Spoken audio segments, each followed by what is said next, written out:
आप कहाँ थे 2 दिन से? फोन कर रही हूँ, फोन नहीं मिल रहा तुम्हारा। ऑफिस फोन कर रही हूँ, वहां भी नहीं जा रहे हो तुम। अरे वो गांव से ना पापा का फोन आ गया था तो उन्हें लेने चला गया था मैं।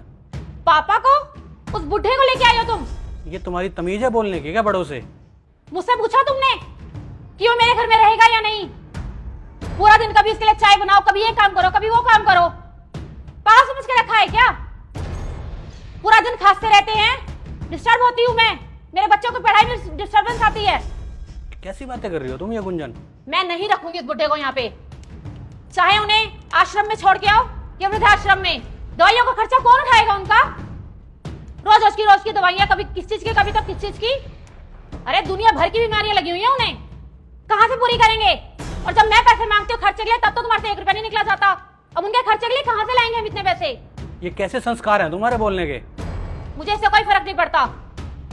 तुमने पूछा मुझसे एक बार भी कि मैं उन्हें लेकर आऊं या नहीं इस घर में?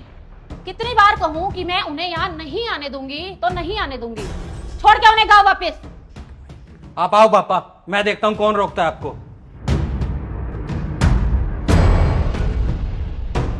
पापा आप? मुझे लगा कि पुनीत के पापा आए हैं। हाँ मैं बेटा। वाह बेटा वाह। पुनीत के पापा आते तो उनको घर में नहीं घुसने देती ना। और अब अगर मैं आ गया हूँ तो आओ पापा देखते विचार बदल लिए। बेटा मेरी एक बात समझ में नहीं आ रही है। मैंने जब तुम्हारी शादी यहाँ पर की थी ना, तो मैंने तुम्हें समझाया था कि बेटा अब से यही तुम्हारा घर है। पुनीत के मम्मी पापा तुम्हारे मम्मी पापा है। इनका हमेशा ध्यान रखना, इनका ख्याल रखना, इनको हर एक चीज टाइम पर देना। वाह बेटा वाह, मैं तो देख रहा हूँ। अरे ख्याल और चीजें टाइम पे देना तो छोड़ो बेटा, अरे तुम तो इज्जत भी नहीं दे पा रही हो इनको। क्या क्या वर्ड बोले तुमने? बुढ़ा है? इतने गंदे वर्ड। अरे मैं तो पुनीत की सोच रहा हूँ, बेचारा इतने मतलब इतने घटिया वर्ड अपने पापा के लिए सुन रहा है और इसने फिर भी तुम्हें कुछ नहीं बोला। अरे कितना शरीफ इंसान है ये, तुम्हें शर्म आनी चाहिए।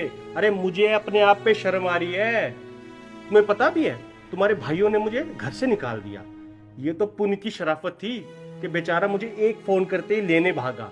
मैंने इसको बोला कि बेटा मुझे ना वृद्धाश्रम में छोड़ दे, मुझे अच्छा लगेगा। पता है ये क्या बोला? ये बोला कि पापा आप हमारे साथ रहो। ये मुझे लेके आया है। बेटा मुझे समझ में नहीं आ रहा है आजकल के बच्चों को हो क्या गया है। ये उसके मम्मी पापा नहीं, ये मेरे मम्मी पापा नहीं। तुम्हें पता है इन्हीं वजह से ना जाने कितने घर टूट रहे हैं।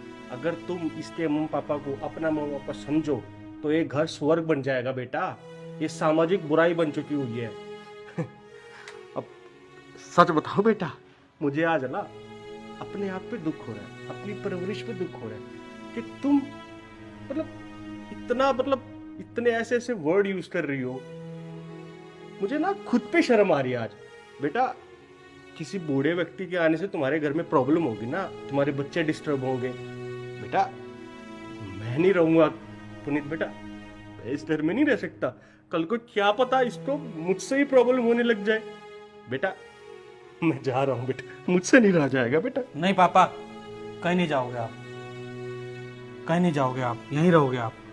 सॉरी पापा और सॉरी पुनीत। मैंने सिर्फ अपने पापा को ही अपना समझा, आपके पापा को कभी अपना समझ ही नहीं पाई। प्लीज मुझे माफ कर दो और आगे से ऐसे कभी गलती नहीं होगी। जैसे मैं अपने मम्मी पापा को अपना समझती हूँ, वैसे आपके मम्मी पापा को मैं अपना ही समझूंगी। प्लीज पापा को समझाओ ना कि वो अंदर आ जाएं। क्या समझाऊं? तुम्हें कुछ समझ में आ रही है अब? मतलब तुम्हारे लिए तुम्हारी फैमिली तो इम्पोर्टेंट है, उतनी ही इम्पोर्टेंट मेरी फैमिली भी तो होनी चाहिए तुम्हारे लिए। मतलब मैंने तो तुम्हारी फैमिली को अपनी फैमिली समझा, और तुम क्या सोचती हो मेरी फैमिली के बारे में? सही कह रहे हैं बिल्कुल तुम्हारे पापा, शर्म आनी चाहिए तुम्हें। मैं आगे से आपके मम्मी पापा को भी अपना ही समझूंगी, उनके साथ भी वैसा ही व्यवहार करूंगी जैसे मैं अपने मम्मी पापा के साथ करती हूँ। उससे आगे से ये गलती कभी भी नहीं होगी। मैं तुम्हारे पैर पड़ती हूँ, प्लीज पापा को अंदर ले आओ और कभी भी तुम्हें शिकायत का मौका नहीं दूंगी। चलो उठो पापा, चलो अंदर। कोई नहीं, इसको अपनी गलती का एहसास हो गया, यही बहुत है।